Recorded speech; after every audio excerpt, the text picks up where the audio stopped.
This has to be the first new piece of tech I've seen in a long while that I'm legitimately really excited about. This is the Hover Air X1 Pro. They call it an 8K action flying camera, but what it really is, it's a pocket-sized autonomous drone. This one is the X1 Pro. It's a 4K camera that'll shoot 4K or 1080 up to 120 frames per second. The Pro Max is the 8K camera that'll shoot 8K or 4K video up to 120 frames per second. Both fly the same and have the same core functionality. Voice control, it'll transmit up to 1 kilometer away, it'll travel speeds up to about 25 miles an hour or 40 kilometers an hour, 16 minutes of flight time, and level 5 wind resistance. Oh, and there is another difference. The Pro has the rear side collision avoidance and proximity sensors. The Pro Max has slightly more advanced collision avoidance, and that's significant. I'm going to talk about that in a second. So that's all cool, but let's talk about why I'm so excited about this. I mean, look at it. Look at how small this thing is, and it doesn't even need a controller. With a few pretty intuitive presses on this big giant button and then changing modes by pressing on the outer ring button, it'll just take off. It'll identify you, and then it'll do whatever you told it to do based on its mode, like just follow you around. Like, how cool is that?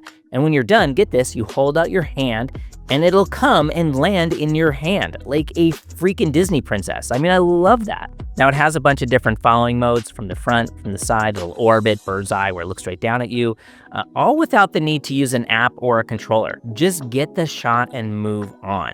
I mean, this isn't a drone for someone who wants to be a drone pilot.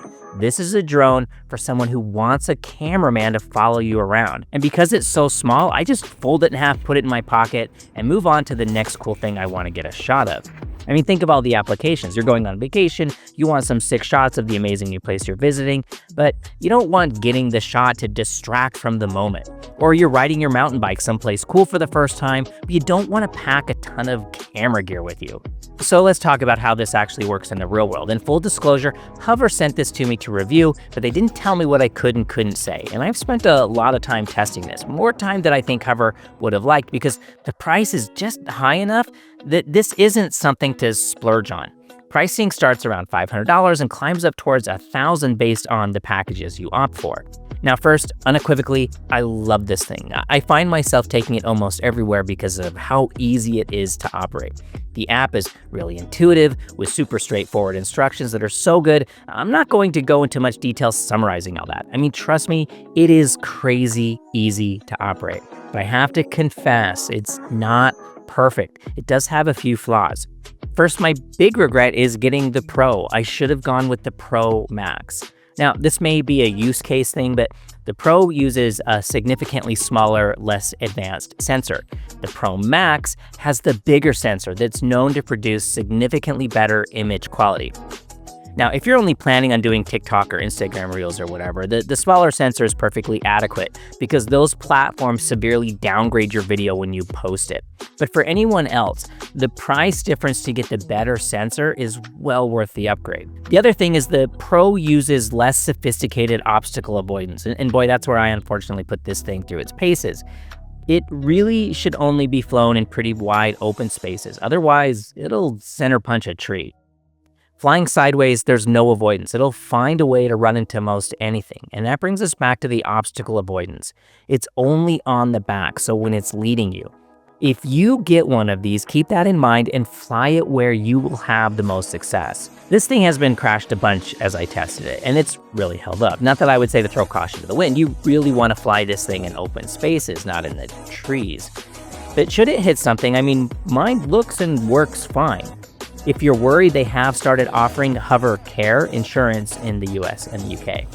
So I mentioned this concern to 00, who makes the Hover drone, and they say they've been putting a lot of effort updating the firmware to improve obstacle avoidance. So that answer made me very happy that they're standing behind this product and trying to improve it. The other thing I've noticed is that it tends to overexpose in strong lighting conditions, but you can get an ND filter kit. ND filters are like sunglasses for your camera, and I strongly suggest you get a set. It just makes all the video quality look even better with those ND filters. So final thoughts. Despite the few imperfections, I absolutely love this thing. I think it's a really good value. Seriously, this is what I've always wanted a drone to be. It's small, it's unobtrusive, it is crazy simple to fly. It just works and does what it's designed to do. Even with its limitations with obstacle avoidance, I think this thing is fantastic. And while I think this version is excellent, I'm really excited for future improvements and future firmware updates. I really think Hover Air has the potential to really change the action camera game in the same way that 360 cameras have. The only thing I'd say is to just get the Pro Max with the better sensor. If you have an Hover Air, let me know what your thoughts are in the comments. I mean, I've really had a gas with this thing, but I'd like to know what you think about it as well. Thanks for riding with me today. Hope you had fun. We'll see you next time.